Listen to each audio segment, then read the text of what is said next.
زندگی یہ ایک آزمائش ہے، ایک امتحان ہے۔ یہاں اللہ تعالیٰ نے ہمیں بہت تھوڑی سی مدت کے لیے بھیجا ہے تاکہ اس زندگی میں ہم اللہ تعالیٰ کو راضی کریں اور اس دنیا میں بھی کامیاب ہو جائے اور آخرت کی بھی ہمیشہ کی کامیابی کی طرف چلے جائے۔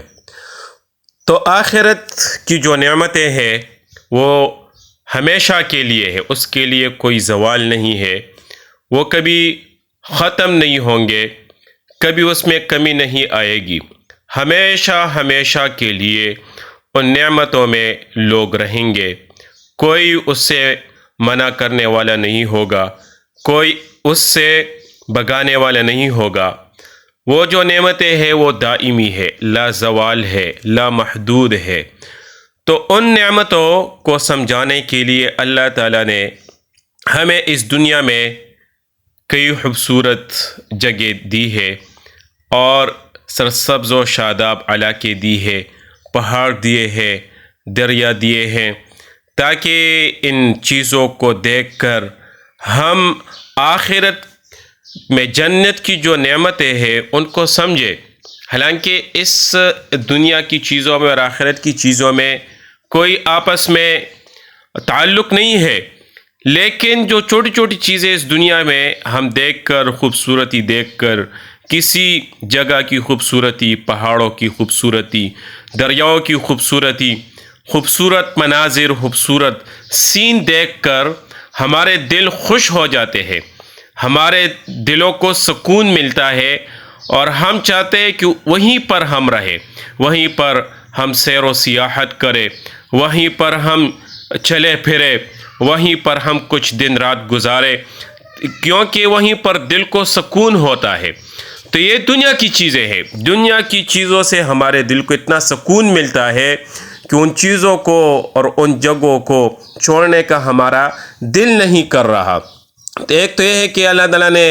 یہ جو نمونے دکھائے ہمیں اس دنیا میں، جس کو جنت نظیر کہا جاتا ہے، جنت کی ایک مثال اس دنیا میں اللہ تعالیٰ ہمیں دکھا رہا ہے کہ یہ تو دنیا ہے، فانی ہے، اس کے لیے زوال ہے، یہ محدود ہے، ایک مدت کے لیے ہے،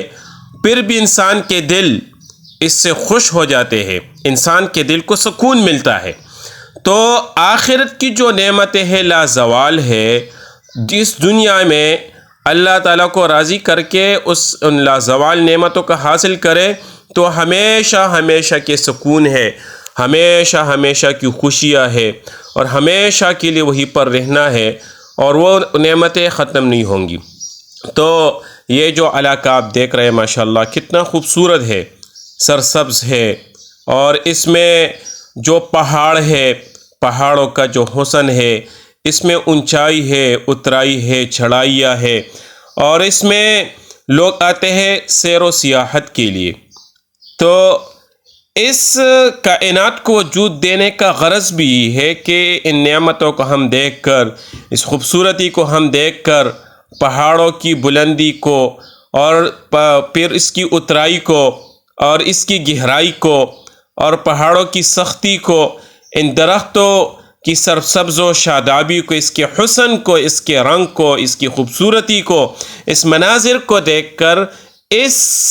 کے ذریعے سے ہم اپنے رب اللہ کو پہچانیں کہ اللہ تعالیٰ نے اس کو وجود دیا ہوا ہے، اور اللہ کے ساتھ ہم اپنا تعلق بنائیں، اللہ کو راضی کرنے والے ہم بن جائیں۔ تو جب اللہ تعالیٰ نے اس دنیا میں اس قسم کی خوبصورت جگہ بنائی ہے، اللہ تعالیٰ نے اس کو وجود دیا ہوا ہے،